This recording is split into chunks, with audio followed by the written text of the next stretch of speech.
Well, hello there, my fine gardening friends. How the devil are you? Welcome to, what are we? We are on Wednesday, is it the 20th of March? Something like that, anyway. I'm in the greenhouse. As you can see, I've got some pak choi is the only thing growing, and that overwintered in here. And so I thought I'd let that grow out a little bit for the next couple of weeks before it will probably bolt. See if I can get some leaves out of it. It looks nice and green, and so you never know, get some nice leaves, early greens out of it, which is good here in Nova Scotia. What else am I doing? I've been away, actually. I've been away for a week. So there was me publishing a video, and then I'm off gallivanting again. I was off to I was on a work trip, but I brought my my family, Sarah and Ethan, to Amsterdam. Absolutely beautiful it was. We did some cycling around Amsterdam, saw all the sights. I've been there a few times myself, but it was really nice to bring my boy who's not been there before. He loved it. All the flowers were out, all the early spring daffodils, the magnolias were in flower, lots of things, shrubs were in flower, you know, leaves coming out on the sort of smaller trees. Like I said, the daffodils, some bluebells were out, and crocus and all that sort of thing, so that was really nice. So we did Amsterdam, went down to Bruges.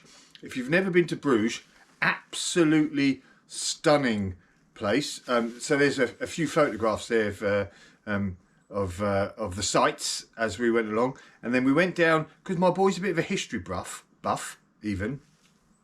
We went down to Passchendaele, to Tynecott Cemetery, First World War cemetery, where so many thousands died in the First World War. That was quite a sombre thing, but it was good for Ethan. And because, you know, we live in Canada and we're just about to become Canadian citizens, we went to, where did we go? We went to Vimy Ridge, the Canadian First World War Memorial at Vimy Ridge. A stunning structure to commemorate, again, so many thousand young men died over 100 years ago now. Oof, dear, oh dear. But it was good for the boy to see. And then we went to Waterloo, up to Belgium, to Waterloo, where Wellington kicked Napoleon's bottom with the help of Blucher, obviously, the Prussians. But we went to the memorial and the battle site, etc., and went into the museum. It was quite funny, actually. It was as if it was all about Napoleon. It was as if Napoleon won, the blackguard. Big paintings of him and all about him doing this and him doing that. And there was one sentence that said, and the British were present at Waterloo. I thought, present, you cheeky monkeys. Anyway, even Ethan got a bit annoyed with it all, but it was great when we went up to see up the mound and to see the battlefield below us. And to see the sites like the two sort of main parts of the battlefield, La Haye-Saint farmhouse and Hougoumont chateau, which were sort of bulwarks in Wellington's defence when Napoleon was throwing all his thousands and hundreds of thousands of troops and cavalry and cannons at Wellington, while Wellington was sort of waiting for Blucher to sort of help at the end of the day. But yeah, so it was an amazing trip. Went to Brussels, didn't think much of Brussels. Sorry, Brussels. But Amsterdam and Bruges, absolutely stunning places. But got back here, and again, still late with my sowing of seeds. And I thought I'd bring you along. You've seen me sow tomato seeds before, but I thought I'd show you what I am planting this year. On the tomato front, I've already sown some. I've sowed some Roma and some black cherry, but I've got some new ones come from Incredible Seed. I only ordered them a few days ago and they've come. So I've got some black crim. They're always a favourite of mine. Actually, I've planted some that I'd taken from seed, but these are proper, you know, from the shop seed, so just in cases. So black crim, lovely big meaty beefy tomatoes. I've got these black cherries, so I'm into the black ones at the moment, or dark red really, aren't they? So cherry tomato ones, they look good. Hopefully they'll taste good. Amy's Sugar Gem, another cherry tomato.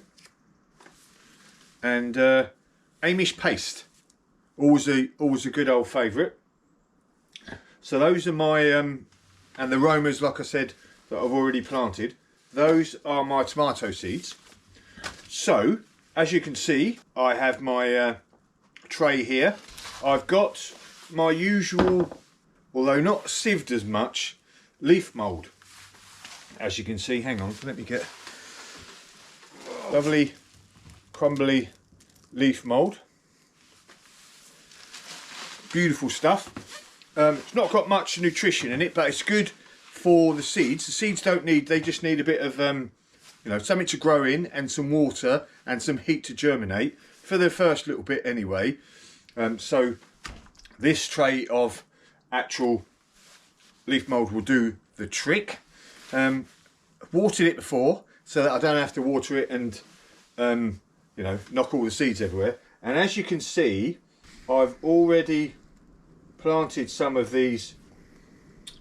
Which ones was it? It was the black crim. So the black crim I've already done. Black crim's gone.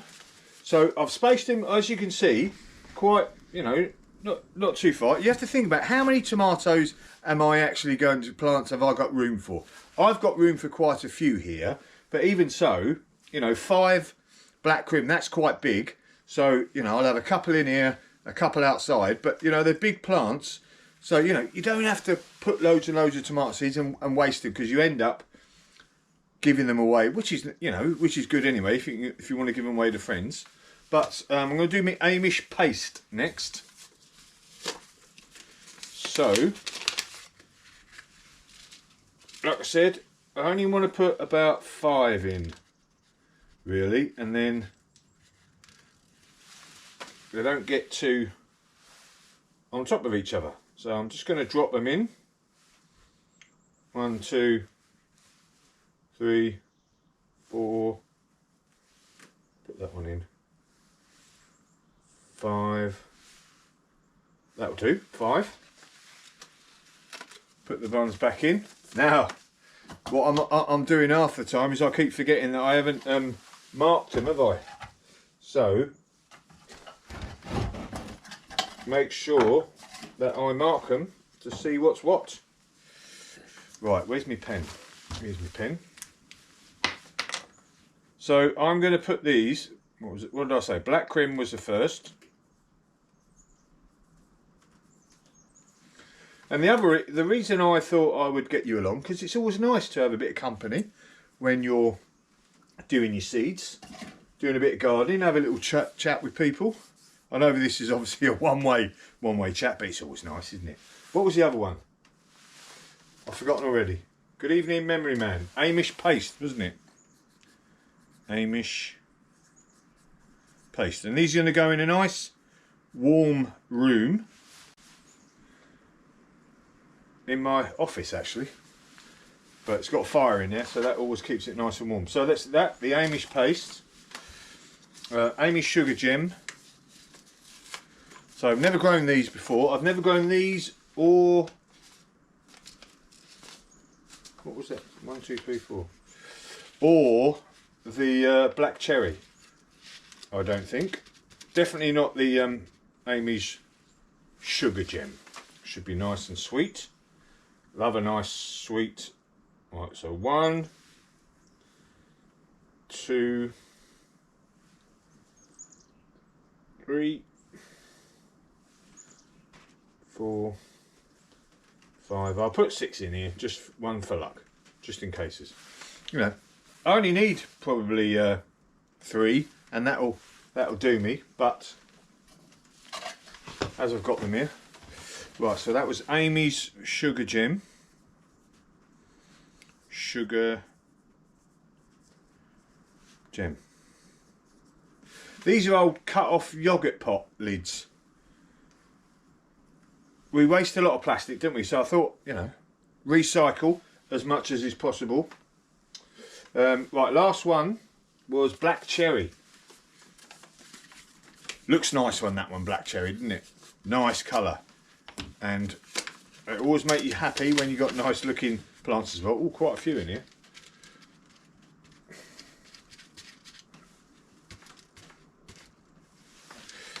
So, same again. 1, 2, 3, 4, 5. Now, these will take a couple of weeks to germinate. Right, so all I'm going to do is just cover them over. I'll mark that one up in a minute.